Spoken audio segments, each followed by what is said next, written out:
திருச்சி விமான நிலையத்தில் நாம் தமிழர் கட்சி தலைமை ஒருங்கிணைப்பாளர் சீமான் செய்தியாளர்களை சந்தித்து வருகிறார். அதனை பார்க்கலாம். கட்டுத்தொகை 1000 ஓட்டு குறையுது. அது 1000 ஓட்டு குறையுதுன்னு வச்சுக்கிடுங்க. சொல்றவங்க தானே அறிவிச்சு விடுங்கன்னு. இது மாதிரி எத்தனை இடத்துல தேர்தல் நடந்திருக்கு. 40 ஓட்டுல தோட்டுட்டாருன்னு அண்ணன் திருமாவளவன் அறிவிச்சது இருக்கு.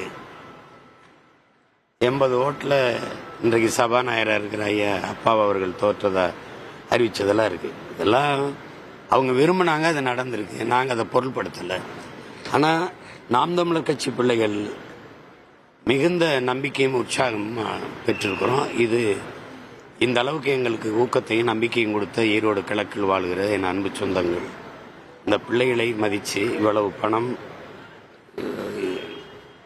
பெரும்பாலும் எல்லாம் உங்களுக்கு தெரியும், சாதி மத உணர்ச்சிகள் அதையெல்லாம் தாண்டி மொழி, இனம், உண்மை, நேர்மை, ஊழல், லஞ்சத்துக்கு எதிரான உணர்வு, இதில் வாக்களித்தது ரொம்ப பெருமைக்குரியது.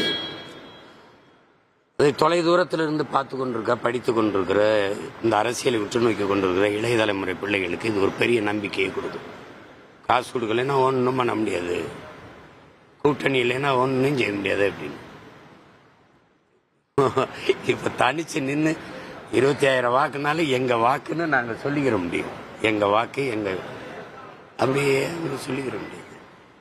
அதுல பெருமை, ரொம்ப பெருமை எங்களுக்கு. ரொம்ப பெரிய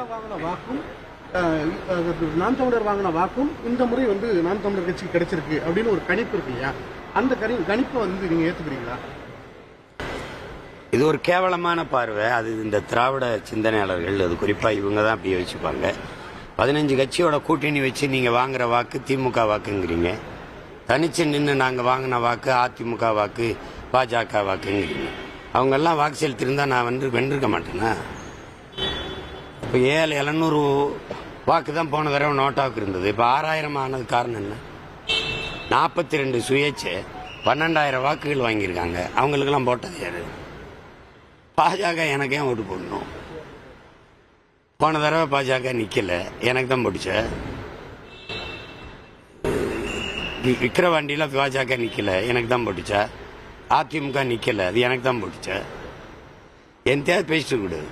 அந்த கட்சிகள் நான் வளரணும்னு விரும்புவாங்கன்னு நீங்க நினைச்சீங்கன்னா, நீங்க எல்லாம் எப்படி எவ்வளவு தூரம் நேர்மையான ஊடகம்னு முதல்ல யோசிச்சு சொல்லுங்க. எப்படி விரும்புவாங்க? எப்படி விரும்புவாங்க? இந்த கட்சிகளை எல்லாம் எதிர்த்து தான் நான் தனியாவே நிக்கிறேன். அப்புறம் அவங்க வாக்கு எனக்கு வந்திருக்கும்னா அது எப்படி? பாஜக